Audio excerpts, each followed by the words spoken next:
So at the time, I think what it was is like, first of all, I started checking on Google. Google was like my best friend at the time, checking where to get t-shirts printed, etc. Then we made our first 50 t-shirts. Obviously, by then my cousin was way ahead of time. He had a logo, everything was ready to go. Ready came to you. He's ready to go. So it was more of a thing where, all right, cool.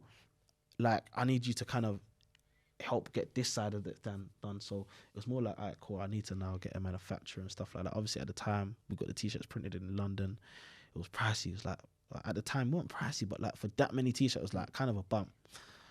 So we invested like $5 into it. Got the t-shirts. So the t-shirts came before the hats? Yeah. Okay. T-shirts came before the hats. So the t-shirts were all right.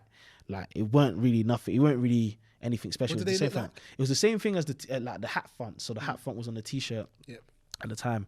And I remember like we was giving it out to the locals. We were selling some. Some people paid short change. But it weren't nothing. It was just in around the small circle of East London and that. And I think the hats came about a month after. And then that was it from there. You say it flooded the streets? Yeah, flooded, absolutely flooded. The hats flooded every single part of East London.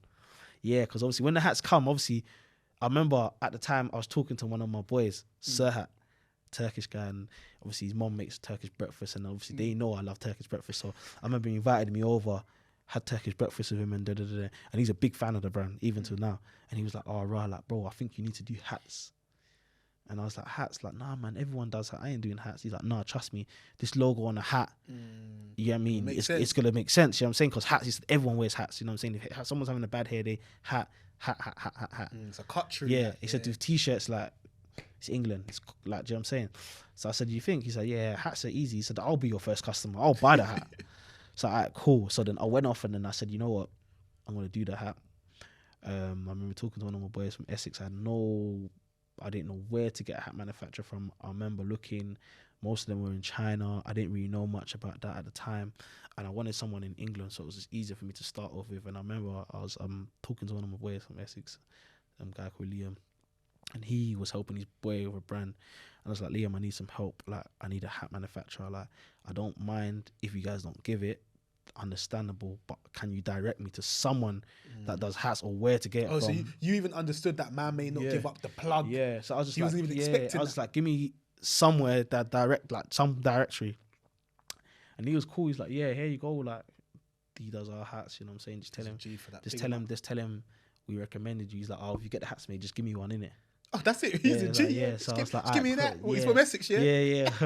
Liam. So I was like, cool, thanks. So I spoke to the guy.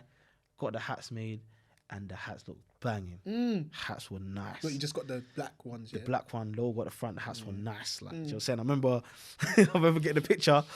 I posted on Instagram. Everyone was getting mad. Phone ringing off, a couple man like, yo, where's the hat? How much? Bare man are messaging the locals and that people are messaging. I'm saying, yo, score hat, score pop. Boom. And then we bought like 20 and them hats, I think they came to me on a Friday. Obviously, I had no office at the time, so it came to my house address. Got there on a Friday. By Sunday, hats gone. 20 hats gone. So I was like, oh, yeah, people are feeling it. And obviously, it was like legit trapping at the time, legit shotting. So like, my cousin's calling me. He's like, yo, this person wants that person wants that. Obviously, then I'm there, and then I'm with my other cousin called Cherio, and we're literally just like, Cherio's boys are calling him for the hat. I'm giving some to Cherio. He's hitting them off. But you know what I'm saying? It was just mad. It was like, it was cut. And then obviously, I'm sometimes not in the ends, and then I'm calling my sisters saying, yo, this person's coming to get this hat, that hat. So my sisters are flying it as well. And everyone's just flying the hats. You know what I'm saying? And then we started changing colours and stuff like that. And then so what sort of type of colours did you drop? Like baby pink, baby everything, blue, every colour you can think of. We reached that hat at the time. And you know what, Effie, speaking of that, is that good business advice? Like, let's say you have a popular product in this, like, does it make sense to just like push that out? I'll say so, yeah. If it's working at the time, yeah, I'll say, like, obviously it gives you obviously something to stand on, innit? To build on to the next thing. And I think that definitely, and I think the turning point for that hat is when Sterling wore it and it hit the papers. So Sterling was on the front of... Yeah, like, obviously, you know, they're always onto him for no reason, man. So Sterling wore a fully paid hat when he signed a new deal for Man City, and they were like, like, he's coming with this, do you know what I'm saying? I actually remember that. You actually remember that? They I come in. remember It's that. still So in the they were news trying now. to say it's ambiguous. They're trying to say, wow, because you got a big... Yeah. But I feel like he wore that on purpose, though. purpose, yeah. You know what I'm saying? So I feel like he wore that on purpose. So he's gone on, boom, and like that's happened, and then bam, the hats obviously demand again. So yeah, the hats were the real driving point at the time to help us build onto like other stuff, other avenues. So what do you think made people really buy into the hats? Because at that point it's like fully paid. It's Sunday today.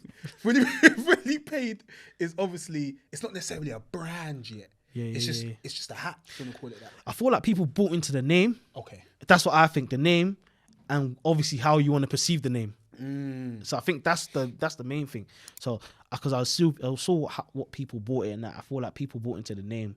It made them feel good, the name in it. So I think that was what it was, really and truly. I think because it wasn't a brand yet, and I can't say it was a lifestyle because it wasn't a lifestyle at the time. So people bought into the name and probably how it looked as well, and they just liked it in it. And then obviously people might have seen other people wearing it and thought, fuck it, I need this as well. So yeah.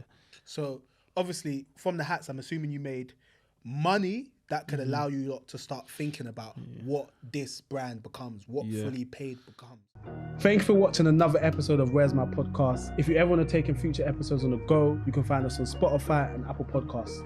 Whilst you're there, please leave us a 5-star review. It would really help. And also, don't forget to follow us on our Instagram, WMTV_LDN, to keep up to date with the latest goings on in UK fashion. Keep it locked.